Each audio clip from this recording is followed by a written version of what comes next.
गुरु शिष्य परंपरा तो हमारे सनातन में सदियों से चली आ रही है। भगवान राम के भी गुरु थे, भगवान कृष्ण के गुरु थे जो संदीपन ऋषि के पास जो शिक्षा दीक्षा के लिए गए थे। जितने भी महापुरुष थे सबके अपने अपने कोई ना कोई गुरु हुआ करते थे जिनसे वो शिक्षा दीक्षा लिया करते थे। और गुरु गुरु अगर देखा जाए तो संस्कृत के दो शब्दों से मिलकर बना है, गु प्लस रू। गु का मतलब होता है अंधकार, रू का मतलब होता है प्रकाश। जो अज्ञानता रूपी अंधकार से हमें ज्ञान रूपी प्रकाश की ओर लेके जाए वो गुरु कहलाता है। या वैसे समझे कि जो हमारा मार्गदर्शन करे, हम दुविधा में रहें तो हमें कोई मार्ग सुझाए, हमें कोई अच्छा ऑप्शन दे। क्योंकि क्या होता है कि गुरु को मानते हैं वो एक्सपर्ट होता है। आज के शब्द में जिसे आज के युग में जिसे एक्सपर्ट बोलते हैं वो गुरु है। हमें हमें अपने प्रतिभा को निखारने का मौका देता है गुरु, कि हम जो हैं। होता क्या है कि हम लोग अपने आप को अंडर एस्टिमेट समझते हैं, अंडर एस्टिमेट कार्य करते रहते हैं। गुरु हमारी प्रतिभा को बाहर निकालता है, हमारे अंदर जो स्किल्स हैं, हमारे अंदर और भी जो कुछ है जिससे कि हम अच्छा परफॉर्म कर पाएँ, हम अपना अच्छा दे पाएँ सोसाइटी को, देश को, वो गुरु कहलाता है।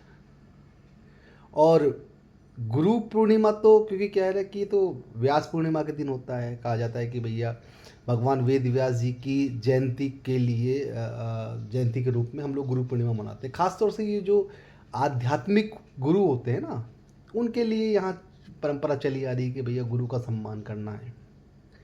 सुबह जो उनके शिष्य होते हैं सुबह स्नान करते हैं, ध्यानादि करने के बाद गुरु के पास जाते। यदि गुरु फिजिकल में अवेलेबल तो उनके पास जाते हैं, नहीं तो किसी भी प्रकार से अपनी भावना उन तक पहुंचाने का प्रयास करते हैं कि भैया हम आपको नमन करना चाहते हैं, हम आपको पूजना चाहते हैं। आज हम आपको, आपने जो हमें जो सहारा दिया है, आपने जो हमें ज्ञान दिया है, जो आपने हमें जीवन के मार्ग में चलना सिखाया है, जो हम कठिन परिस्थितियों से जूझ रहे थे उससे बाहर निकालना सिखाया, गुरु के प्रति सम्मान ही है। और देखो एक बात और है, प्रत्येक गुरु चाहता है कि उसके पास भी सुयोग्य शिष्य मिले। रमाकांत आचरेकर जी को ले लीजिए आप यार, उनके पास जाने कितने शिष्य रहे होंगे। लेकिन सचिन तेंदुलकर तो एक ही रहा था। द्रोणाचार्य को लीजिए, द्रोणाचार्य के पास सारे कौरव पुत्रों को शिक्षा दी, सारे पांडवों को दी थी। लेकिन वो भी तो चाह रहे थे ना कि अर्जुन उनको मिले, अर्जुन को शिक्षित दीक्षित करें यार। क्योंकि क्या होता है कई बार शिष्य के नाम से गुरु की पहचान बनती है यार, गुरु के नाम से शिष्य की पहचान बनती है। दोनों दोनों वाइस वर्सा होते हैं। दोनों की इच्छा होती है कि शिष्य की इच्छा होती है मुझे अच्छा गुरु मिले, गुरु की भी इच्छा होती है कि मैं कोई अच्छा शिष्य को प्राप्त करूं। क्या ये संभव था कि अगर अर्जुन द्रोणाचार्य जी के पास शिक्षा लेने नहीं जाता तो वो सर्वश्रेष्ठ धनुर्धर बन सकता था, या दुर्योधन सीखता वो सर्वश्रेष्ठ धनुर्धर बन सकता था, या द्रोणाचार्य किसी दूसरों को सर्वश्रेष्ठ धनुर्धर बना सकते थे? प्रतिभा का, जो प्रतिभा और गुरु का मेल होगा तभी वो चीज़ें निखर के आएगी, तभी वो निकल के आ पाएगा।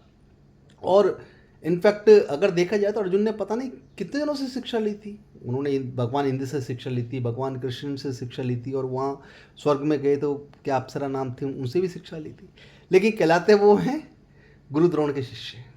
जब भी उनका परिचय होता है तो अपने आप को बोलते हैं भैया मैं गुरु द्रोण का शिष्य हूँ। तो गुरु शिष्य परंपरा हमारी तो सदियों से चली आ रही है, और हमें भी इस उत्सव को, त्यौहार को सेलिब्रेट करना चाहिए। जिसके भी प्रति आपके मन में श्रद्धा हो, नमन हो, जिसने आपको कभी रास्ते में भटकते हुए रास्ते को सही रास्ता दिखाया हो, जब आप परेशान हो, आपको कोई मार्गदर्शन दिया, अच्छी सलाह दी हो, अच्छी काउंसलिंग दी हो, वो भी आपका गुरु मान सकते हो। उसके लिए गुरु पूर्णिमा की ढेर सारी शुभकामनाएं।